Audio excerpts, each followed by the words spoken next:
the Soviet Union got 3 B-29 superfortresses by accident. 3 of them force-landed in Soviet territory in 1944, and Stalin ordered them copied bolt for bolt. And 4 years later, the Soviet Air Force had a fleet of heavy bombers built from those 3 airframes. Japan shot B-29s down over its own cities for a year. Hundreds of them came down on Japanese soil. Japanese engineers never got one.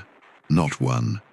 On the 20th of August, 1944, a sergeant named Shigeo Nobe worked out why, and it cost him his life to prove it, and it cost the life of the man sitting behind him.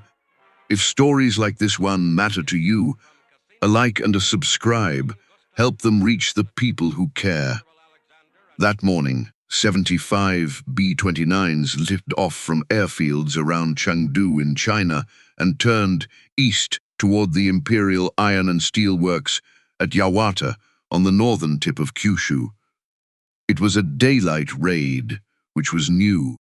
The previous attacks on the steel works had come at night. Each bomber going in alone, because the aircraft did not have the fuel to fly in formation across that distance. 61 of them reached the target area. They were met by more than 100 Japanese fighters.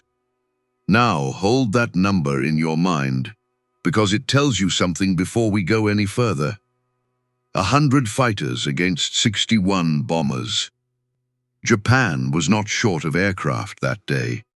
Japan was not short of pilots, or courage, or will. On paper, the defenders outnumbered the attackers by nearly 2-to-1. 12 B-29s went down. That sounds like a Japanese victory, and by the arithmetic of that single afternoon, it nearly was.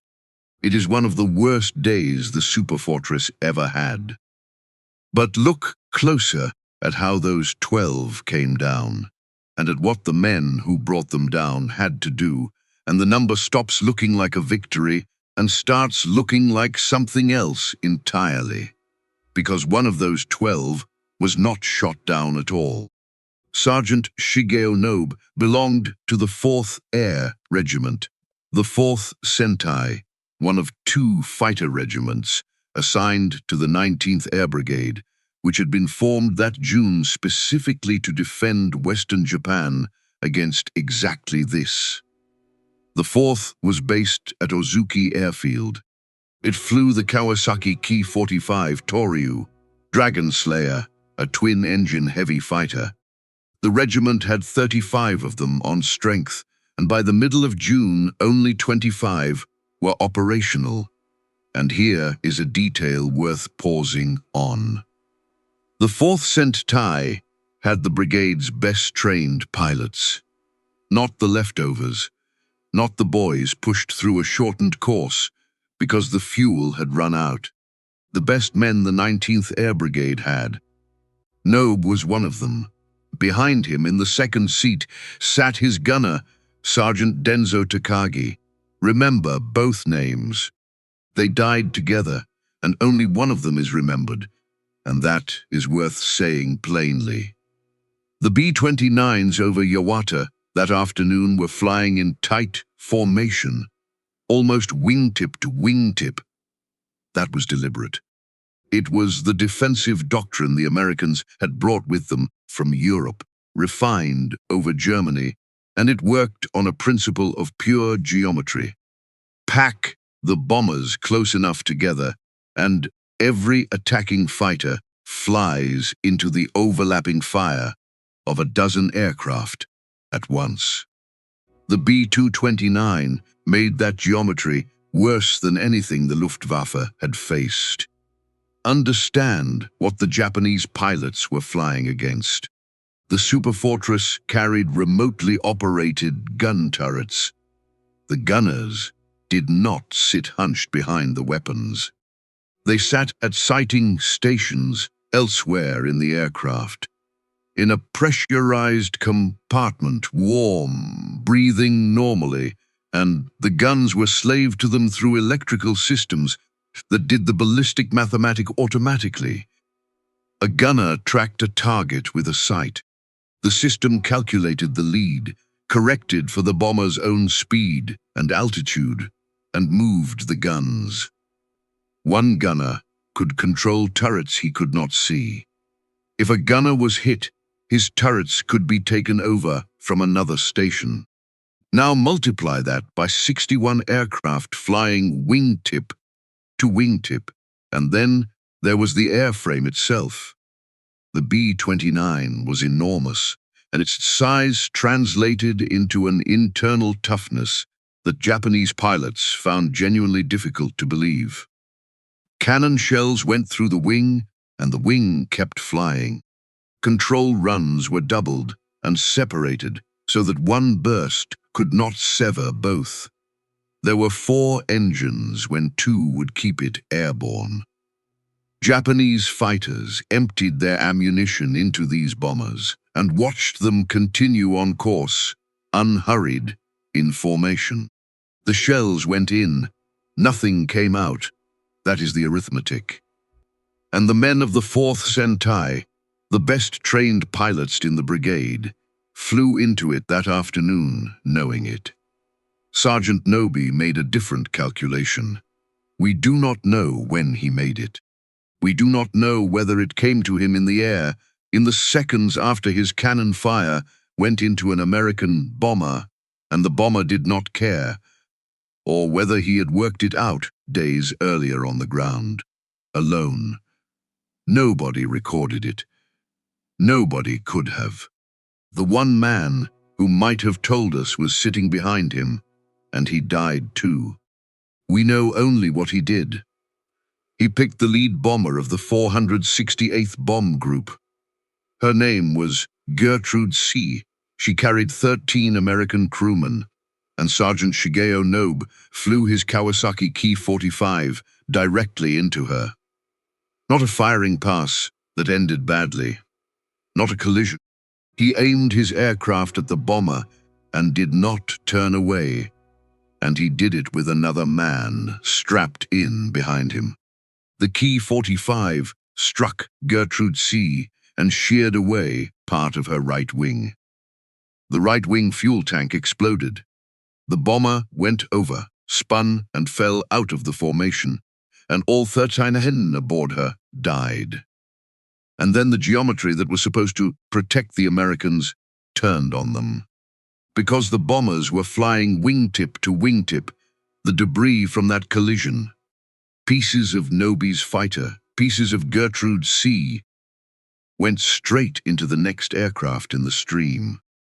Her name was Calamity Sue. She carried 12. The debris destroyed her horizontal stabilizer, and with her tailplane gone, she spun out of control and went down too. 3 of Calamity Sue's crew got out. They parachuted into northern Kyushu, were captured, and survived the war as prisoners. The other 9 died with the aircraft. Sergeant Shigeo Nobe and Sergeant Denzo Takagi died in the crash of their own machine. 22 American airmen, 2 super fortresses, 1 Japanese fighter. In a few seconds, Sergeant Nobi destroyed more B-20s than his regiment had destroyed by shooting at them in the entire campaign. Now sit with what that means, because in August of 1944, it did not yet mean what it would come to mean. There were no ramming squadrons. There was no doctrine. Imperial General Headquarters had, a month earlier, on the 20th of July, ordered the services to organize provisional special duty attack units. But those were aimed at something else entirely. Flying 1,500 miles to attack B-29s aground, at the attack B-20 on the ground, at their bases in the Marianas. Before those bases became operational, nothing had been organized for what Nobi did. There was no ceremony, no headband, no farewell cup. There was a sergeant in an obsolete fighter, one of the best trained men in his brigade, who did the arithmetic, and found only one answer in it, and he took Denzo Takagi with him. What Nobi proved that afternoon over Yawata was a proposition that Japanese engineers, metallurgists, factory managers, and admirals would span the next 12 months, confirming from every other direction, in every other way, until there was nothing left to confirm, that there was nothing in the Japanese arsenal that could reliably stop a B-29 except a human being. The Japanese government understood the propaganda value immediately. Radio Tokyo announced that 100 bombers had been shot down that day. The real number was 12. And one of the 12, a B-29 that had come down on Japanese soil, was put on display in Tokyo for the public to see. Hold that image. We are coming back to it, and when we do, it will mean something very different than it meant to the crowds who came to look. Because the obvious question is the one everybody asks. If the B-29 was so far beyond anything Japan had, why didn't Japan take one apart? Shoot one down, haul in the wreckage, put the best men in the country on it, and copy it. The Soviets did exactly that. 3 intact aircraft, handed to them by accident, and they built a bomber fleet. Why not Japan? Buried inside that question is an assumption that Japan never got the chance, that no Japanese engineer ever laid hands on advanced American 4-engine bomber technology. That assumption is wrong. Japan had an American 4-engine bomber, not wreckage, not fragments. Complete aircraft, repaired, flyable, flown by Japanese test pilots based on a Japanese airfield for 2 years. In the opening months of the war, when Japanese forces overran the Philippines and Java, they captured an extraordinary windfall of Allied equipment. P-40 Warhawks, as many as 10 flyable ones, some of which briefly went into service with a Japanese fighter regiment defending Rangoon in 1943. In Brewster Buffaloes, a whole Dutch squadron of them at Jakarta, Crater Douglas attack bombers at Surabaya, and from Clark Field in the Philippines, Japanese recovery teams pulled something small and unglamorous that will matter enormously before this story is finished. The turbo supercharger off a B-17, along with a stock of spare parts, and they captured 3 Boeing B-17 flying fortresses. By the end of 1942, 2 of them had been rebuilt and flight-tested in Java. Getting them home to Japan was an operation in itself. Elaborate flight plans were drawn up routing them by way of Singapore. The entire Japanese air defense network had to be alerted along the route so that nobody shot them down by mistake. They flew escorted by fighters with a Nakajima-built transport acting as mother ship, and in May or June of 1943, they landed at Tachikawa. Remember the name. It was the home of the Army Aviation Technical Research Institute, the Rikugun Koku Gijutsu Kenkyujo. Founded as an Army engineering laboratory in 1928, it had been called the Wright Field of the Far East, and the comparison was not flattery. It had the largest wind tunnel in Asia. It had the men, metallurgists, electrical specialists, structural engineers, the best that Japan's aviation establishment could assemble in one place. The Tachikawa Aircraft Company sat on the same field, and by May of 1944, it employed 31,000 workers and had built more than 6,000 aircraft. This was not a backwater. This was the brain of Japanese military aviation. And in the spring of 1943, they had a flying fortress to take apart. They took it apart. They photographed it, drew it, measured it, and flew it. It appeared in military training films. That fall, all three fortresses were moved to Fusa Airfield nearby, where the Army did most of its flight testing. Two of them visited Hamamatsu, the main heavy bomber base, in June or July of 1944.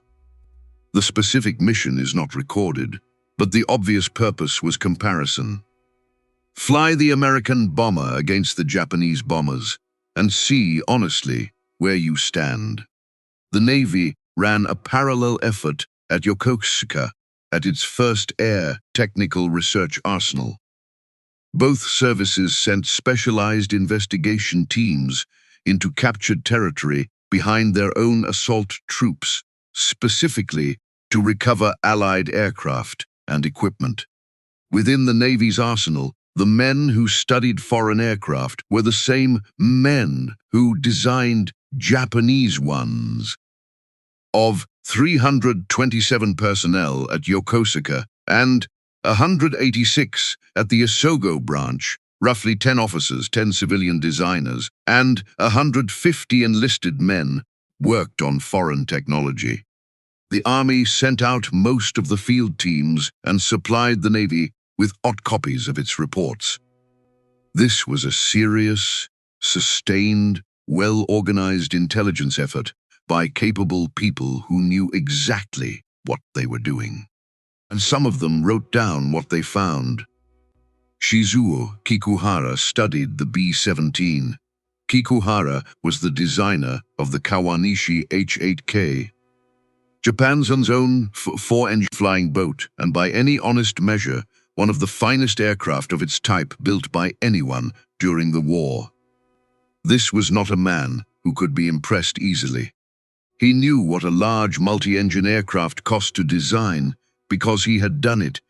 What struck him was not the fortress's speed, not its bomb load, not its guns. He noted that the American engineers had refined the bomber's subsystems so thoroughly that the cockpit needed only a minimum of controls, considering the size of the aircraft. He wrote that this simplification aided control in flight and that it freed the pilot's attention for the things that actually decide combat.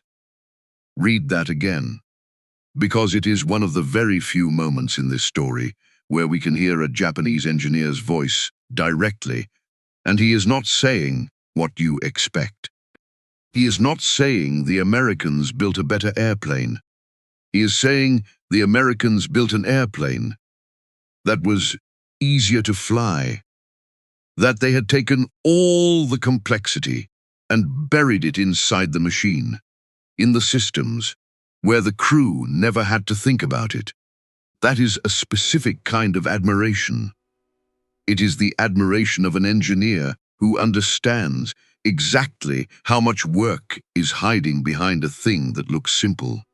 Anyone can add controls, making a machine that large behave itself, so the man flying it can think about the fight instead of the aircraft. That is expensive. That takes hundreds of subsystems that each work reliably enough to be trusted and forgotten. Kikuhara was not looking at a bomber. He was reading a resume of American industry, and he could read it fluently. So, Japan had the aircraft, 3 of them. Japan had Tachikawa and the wind tunnel, and Yokosuka and the field teams. Japan had Kikuhara and men of his caliber. Japan had 2 full years between the arrival of those fortresses and the end of the war. And here is what all of it produced. Nothing, not a partial advantage, not a modest improvement. When American investigators went through the ruins of the Japanese aviation industry after the surrender and tried to trace what the B-17 evaluations had actually contributed to Japanese aircraft design, the finding was blunt. The extensive B-17 evaluations seemed to have had very little impact on Japanese bomber design. Japan's serious late-war four-engine bomber, the Nakajima G8N Renzan, was more advanced than the B-17 in its structural design and gained nothing from the Fortress's airframe engineering. 2 years, 3 complete aircraft, the finest engineers in the country, the largest wind tunnel in Asia, and the bomber Japan built afterward did not need any of it. Now that finding cuts 2 ways, and both ways matter, it means the B-17 program was, in terms of airframe design, a waste of 2 years. It also means Nakajima did not need the help. They designed something structurally better on their own. Japanese engineers were not sitting in the dark, waiting for an American aircraft to teach them how to build a bomber. They already knew, which raises a much darker question than the one we started with. If Japan already had an American heavy bomber, took it completely apart, understood it perfectly, and it changed nothing, then the problem was never access. The problem was never knowledge. The problem was something no amount of measuring or drawing or disassembly could ever hand them. Something that had been sitting in a crate at Tachikawa since 1942, recovered from Clark Field, and that Japan had been chasing since 1937 and had never once caught. It was a wheel. That is all. A wheel with blades on it, in a housing, bolted to the side of an engine. It was called a turbo supercharger, and in 1944 it was the single component that separated the world Sergeant Nobi died in from the world flying 2 miles above his head. Not the pressurized cabin, not the computers, not the aluminum. This one part. Understand it, and you understand the entire war in the air over Japan. Start with the problem it solves. An aircraft engine is an air pump. It swallows air, mixes it with fuel, burns the mixture, and turns the explosion into rotation. The power it makes depends entirely on how much air it can get. At sea level, the air is thick and the engine swallows easily. Climb to 20,000 feet and the air is half as dense, half the oxygen in every cylinder, half the fuel that can usefully burn, roughly half the power. Climb to 30,000 and you are down to a quarter.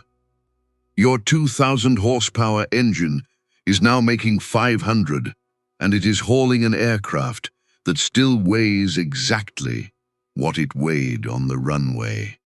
This is why altitude is not a preference, it is a wall. And on the wrong side of that wall, nothing else about your aircraft matters. The turbo supercharger tears the wall down, and the idea is elegant enough to explain in one sentence. Exhaust gas from the engine, waste, heat, the stuff that goes out the pipe and is thrown away, is routed through a turbine wheel. The wheel spins. The wheel drives a compressor. The compressor crams thin, high-altitude air back up to sea-level density before it reaches the cylinders. The engine no longer knows it is at 30,000 feet. That is the whole trick.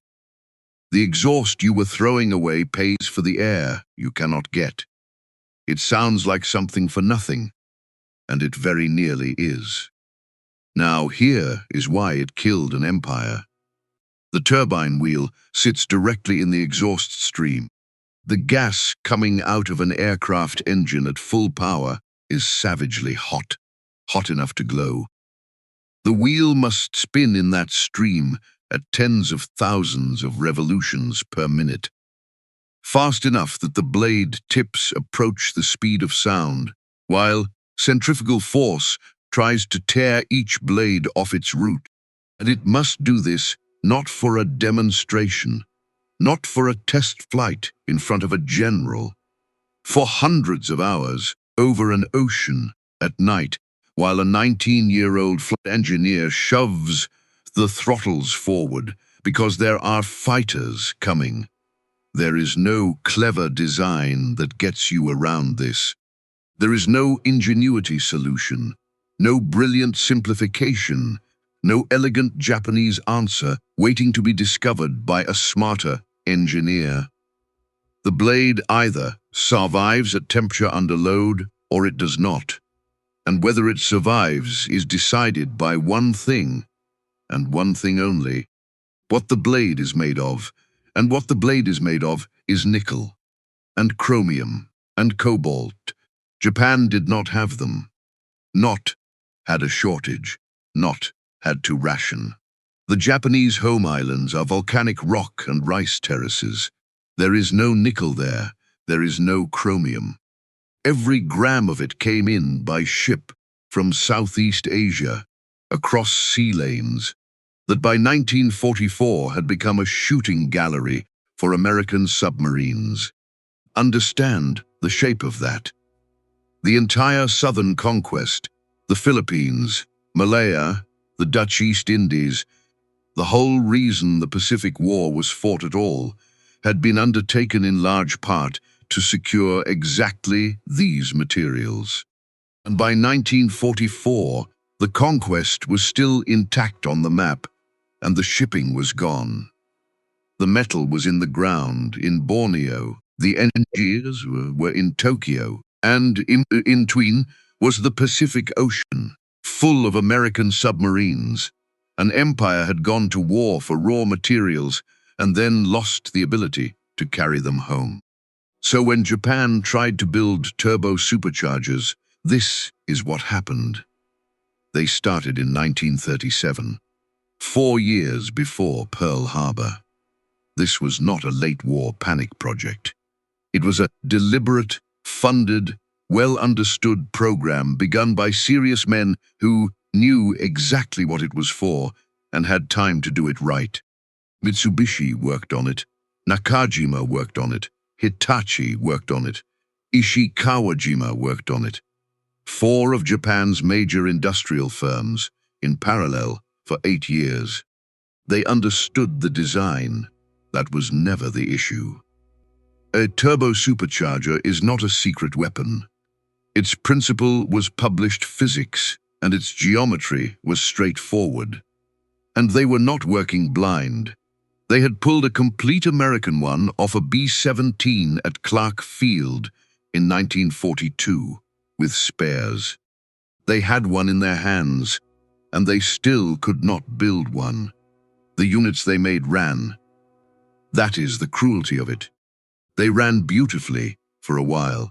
Then the blades cracked, or the housings warped out of true, or the seals let go.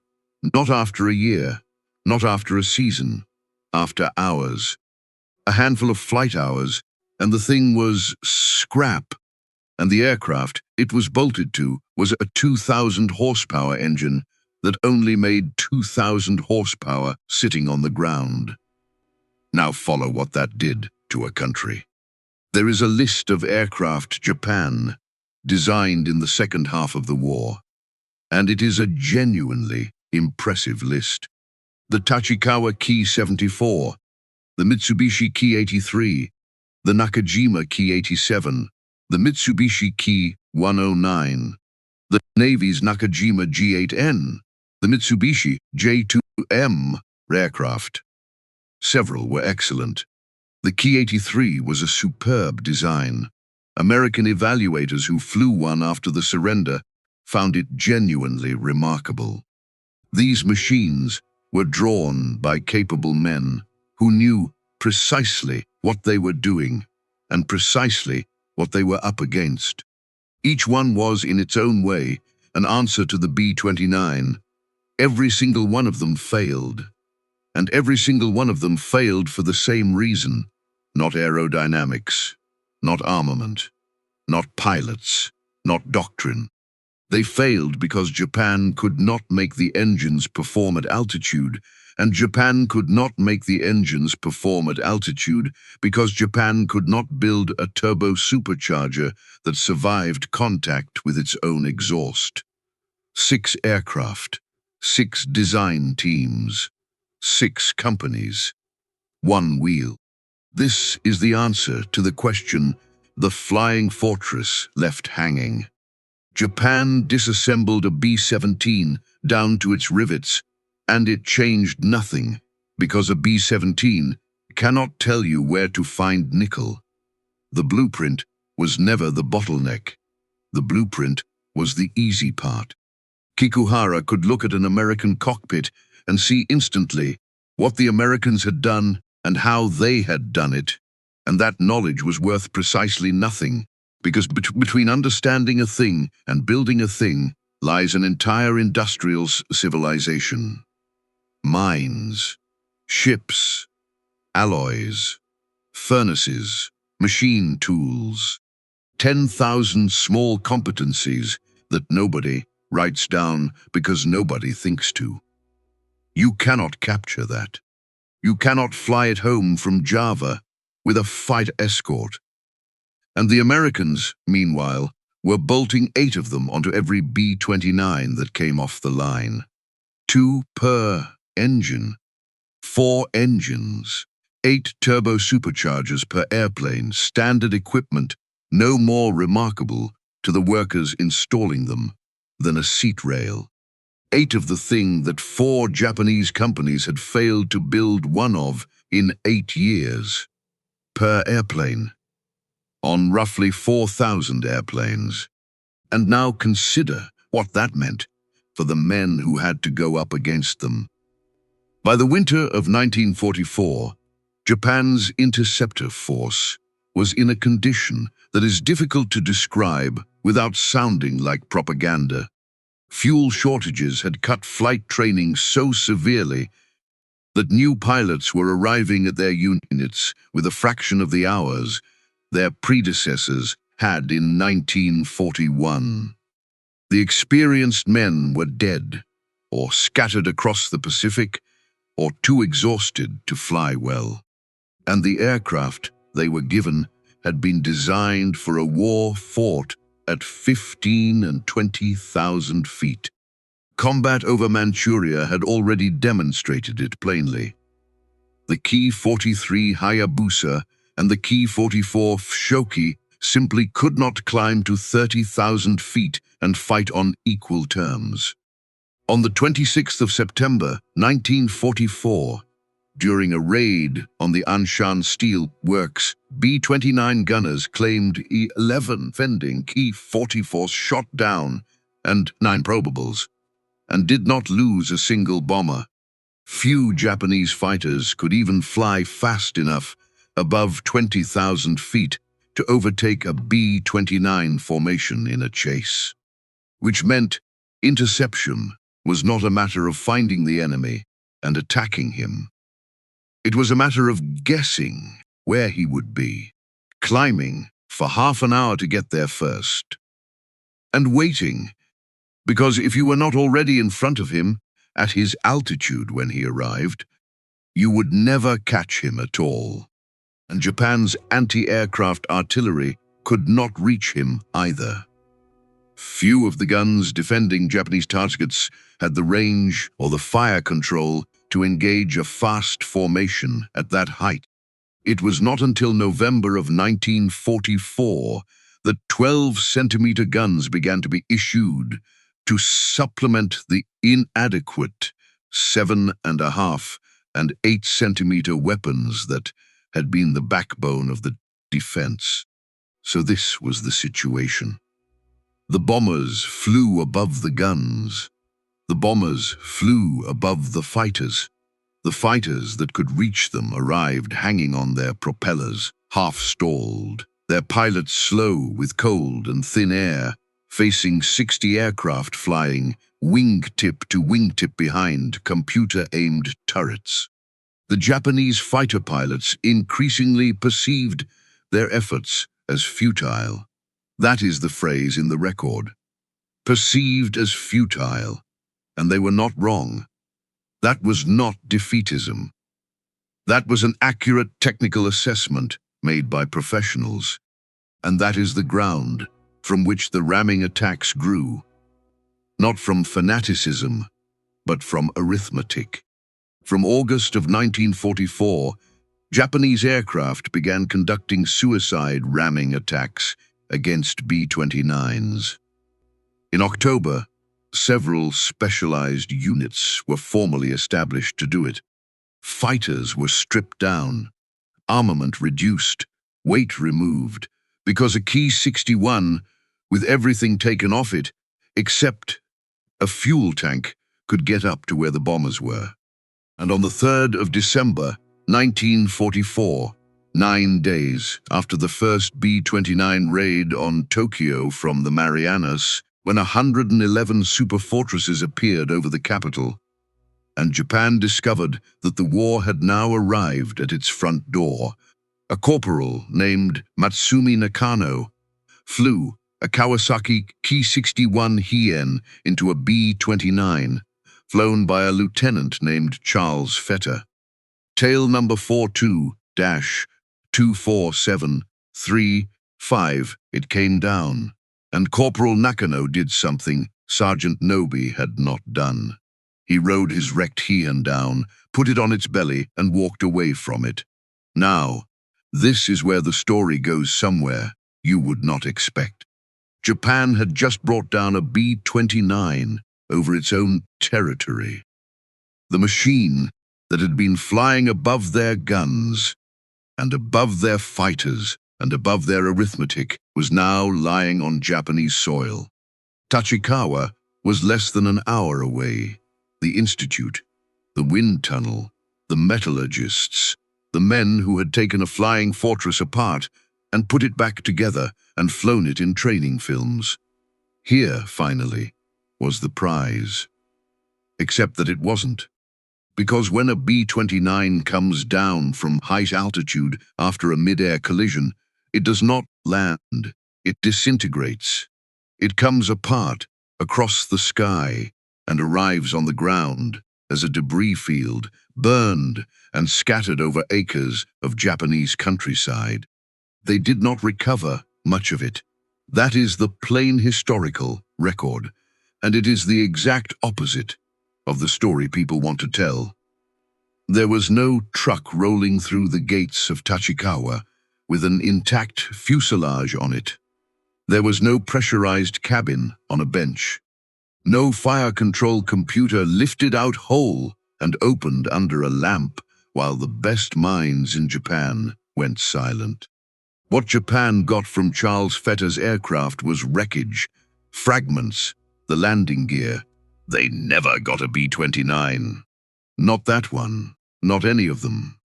Across the entire war, over their own islands, with hundreds of superfortresses lost to all causes, Japan never obtained a B-29 the way it had obtained those 3 flying fortresses in 1942. There was no Japanese equivalent of the Soviet copy program, because there was nothing to copy from. The Soviets were handed 3 intact aircraft by accident and turned them into a bomber fleet. Japan fought for them over its own cities for a year and got scrap. So they did the only thing left. They built a fake one. In Hibiya Park, in the center of Tokyo, the Japanese constructed a full-scale mock-up of a B-29. Not the recovered aircraft. A model of it, assembled from what little they had and what they could work out. And they were not starting entirely from nothing. A B-29 brought down back in August on the Iwata raid had already been put on display in Tokyo. Between the fragments and the study and the guesswork, they managed a creditable job. They got the interior arrangement roughly right. It was convincing. They set it up in the park, and they parked Corporal Nakano's Hien beside it. The real fighter next to the imitation bomber, and they opened it to the public. The crowds came. You can see them in the photographs. A great press of people in overcoats, filling the park, standing and staring up at it. Understand what those people were looking at. They had been told it was a trophy, proof that the monster could be brought down. And a piece of it was real, the landing gear underneath it, salvaged from the wreck. The rest was wood and paint and inference. A reconstruction of an object that Japan had never possessed and never would. The citizens of Tokyo stood in a park in the winter of 1944 and looked up at a life-size model of the aircraft that was going to burn their city to the ground. And it was a model because that was the closest anyone in Japan ever got to the real thing. 3 months after Nakano's Heian was parked beside that mock-up. On the night of the 9th of March, 1945, 334 of the real ones came over Tokyo at 5,000 feet and killed roughly 100,000 people in a single night. Nakajima had been trying anyway. While the crowds filed past the wooden bomber in Hibiya Park at the Koizumi plant, Japan's one real answer to the B-29 was sitting in a hangar, and it was not a mock-up. It was a genuine aircraft, and it was good. The Nakajima G8N Renzan, mountain range, had first flown on the 23rd of October, 1944, 6 weeks before Nakano rammed Charles Fetter out of the sky. The Navy had ordered it in February of 1943, and Nakajima had gone from order to first flight in 18 months, in wartime, under bombing. That is fast. That is genuinely impressive engineering, and it deserves to be said plainly, because the easy version of this story is that Japan simply could not build modern aircraft, and the easy version is false. The Renzan was a clean, modern, 4-engine heavy bomber, and structurally it was more advanced than the flying fortress that Japan had spent 2 years dissecting. It owed the fortress nothing. 4 Nakajima Homare radials, roughly 2,000 horsepower each, competitive numbers. Its performance fell between the B-17 and the B-29, not equal to the Super Fortress, but in the same conversation, which is more than anything else Japan built, could claim. And bolted to those 4 engines were Hitachi Type 92 turbo superchargers. The best turbo superchargers Japan ever produced. You already know what happened. The Nakajima engineers recorded, in the flat language of men writing technical reports, that the turbo superchargers exhibited minor problems. Minor problems. A turbo supercharger that fails at 30,000 feet does not inconvenience anyone. It kills the engine. An engine that dies at altitude on a loaded 4-engine bomber turns the flight into an arithmetic problem. Whether 3 remaining engines can hold that weight at that height with fighters inbound. The blades cracked. The housings warped. The heat did what heat does to alloys that do not contain enough of the elements sitting at the bottom of the Pacific Ocean, inside sunken freighters. 8 years, 4 companies, the finest airframe Japan ever drew, and it hung from 4 engines that could not breathe. Then it got worse.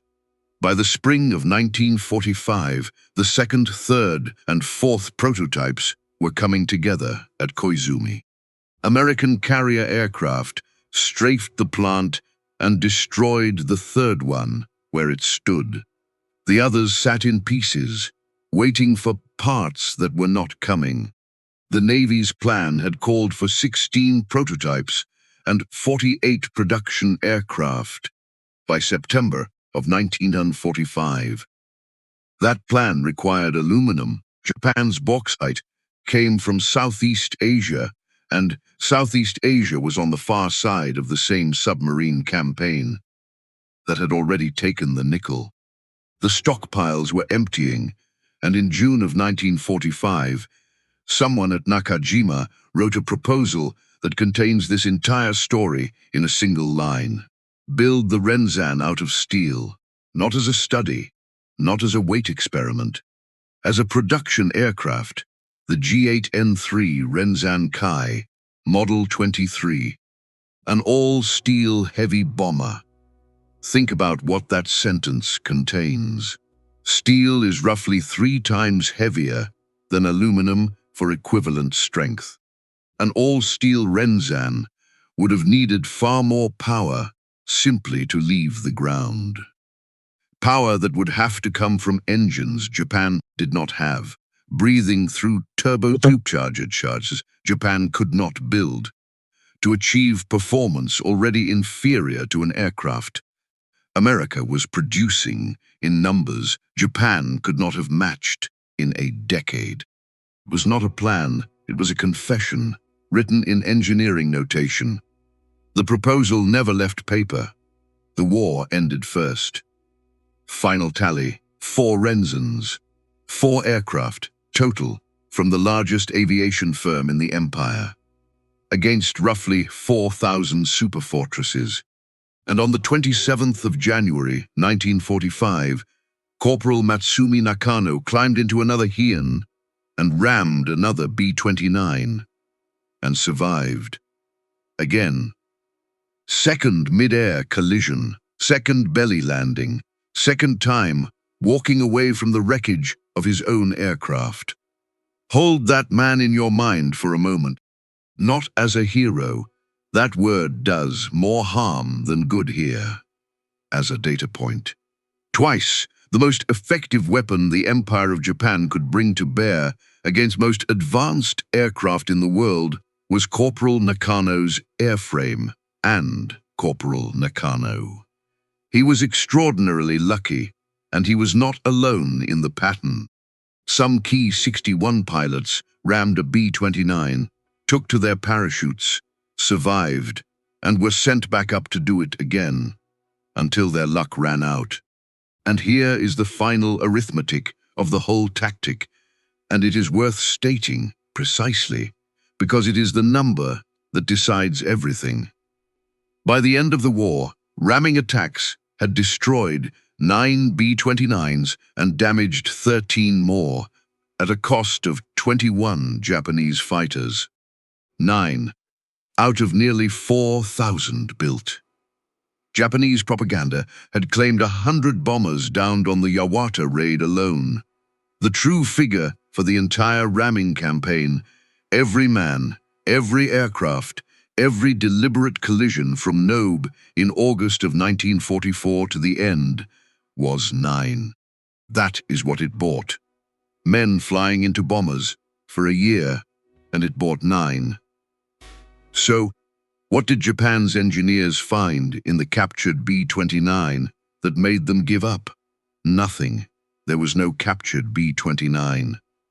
That is the answer, and it took this long to reach because it is the reverse of what the question assumes. There was no truck through the gates of Tachikawa, no computer opened under a lamp, no moment of revelation. Japan shot superfortresses down over its own soil for a year and got fragments and landing gear and a mock-up made of wood. The engineers did not give up because of what they found inside a B-29. They gave up because they could never get inside one, and because they already knew, from the flying fortress they did get inside, that it would not have mattered. That is the discovery. 2 years with 3 complete American 4-engine bombers. Kikuhara looking into an American cockpit and recognizing exactly what the Americans had done and how. All of it understood. All of it drawn, measured, photographed, flown, and it produced nothing, because the gap was never in the drawings. It was in the ground under Borneo, and the ships that could not cross the ocean, and the 10,000 small industrial competencies that nobody writes down and no enemy can steal. Japan's engineers were not outthought. They were outsupplied, outmined, outshipped, and outbuilt. And the terrible thing about losing that way is that being brilliant does not help you. You cannot capture an industrial base.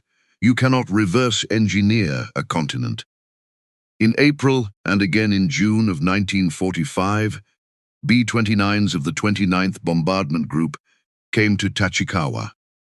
The Army Aviation Technical Research Institute, the largest wind tunnel in Asia, the hangars where the flying fortresses had been rebuilt and flown, the place where every serious question about American engineering had been asked and answered and filed away in a report.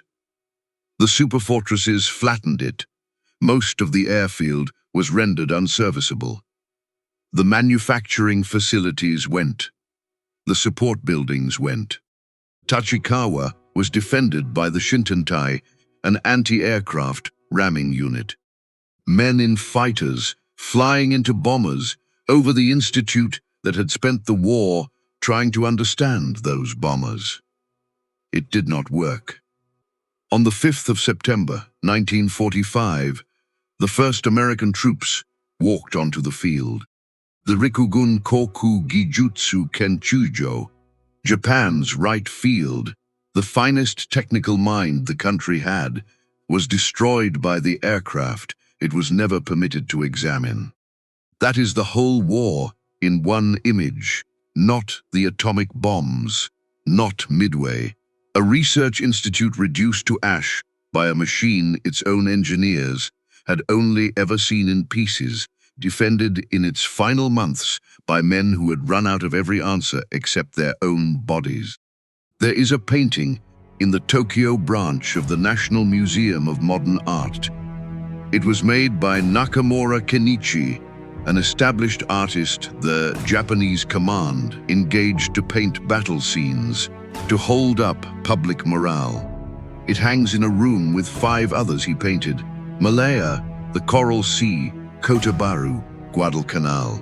The label on this one reads, Sergeant Nobe rams and downs 2 B-29s over North Kyushu. Shigeo Nobe is in it. Denzo Takagi, who was strapped in behind him and died with him, is not in the title. They painted it to inspire people. Look at it now, and it is something else. It is a picture of the moment a nation's best trained pilot worked out, in the air, over a steelworks, that his guns were useless, and that the only weapon left in the arsenal of the Empire of Japan was himself. The engineers at Tachikawa reached the same conclusion. They reached it in metallurgical reports and an aluminum shortage and a proposal to build a bomber out of steel. The B-29 was never a mystery to them. It was a verdict, and they could read it perfectly well. Thank you for staying with this story to the end. If it meant something to you, a like genuinely helps. It tells the algorithm that this kind of history matters, and it helps these videos find the people who care about them. If you are not subscribed yet, I would be honored to have you. Where are you watching from today? And if someone in your family served in the Second World War, in any theater, on any side, tell us about them in the comments. Every one of those stories deserves to be remembered.